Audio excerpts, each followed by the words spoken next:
టెక్నాలజీని మీ క్లాస్ రూమ్‌లోనే కాకుండా ఒక బస్సులో నేర్పిస్తే స్టూడెంట్స్ మా ఫ్లో బస్ నుంచి ఎలాంటి టెక్నాలజీని నేర్చుకున్నారో చూసేద్దాం. This is day 19th of Kalam స్ఫూర్తి యాత్ర.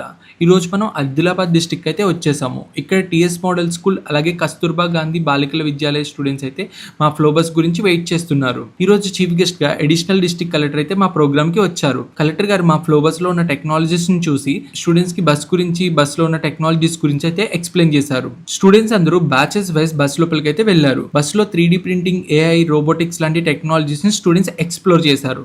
అంతేకాదు స్టూడెంట్స్ మరెన్నో అవుట్డోర్ యాక్టివిటీస్ అయితే ఎక్స్పీరియన్స్ చేశారు. కలెక్టర్ గారు మా ఫ్లో బస్ గురించి తన ఎక్స్పీరియన్స్ అయితే షేర్ చేసుకున్నారు. Flow bus is thinking so much ahead in time. They are focusing on the children right from the start. Students దగ్గర నుంచి కూడా మనం పోస్ట్ అసెస్మెంట్ అయితే తీసుకున్నాము. మనం కలాం స్ఫూర్తి యాత్రలో పార్టిసిపేట్ చేసినందుకు ఈ స్కూల్కి మూమెంటు అలాగే సర్టిఫికెట్ అయితే డిస్ట్రిబ్యూట్ చేశాము. ఆ తర్వాత ఈ డిస్ట్రిక్ట్ నుంచి నెక్స్ట్ డిస్ట్రిక్ట్ అయితే స్టార్ట్ అయ్యాము. మేము అనుకుంటున్నాము నేర్చుకున్నది క్లాస్ రూమ్ దగ్గరే ఆగిపోవడం కాదు అని. మీరు కూడా అలాగే అనుకుంటే మా ఫ్లో బస్ని ఫాలో చేయండి.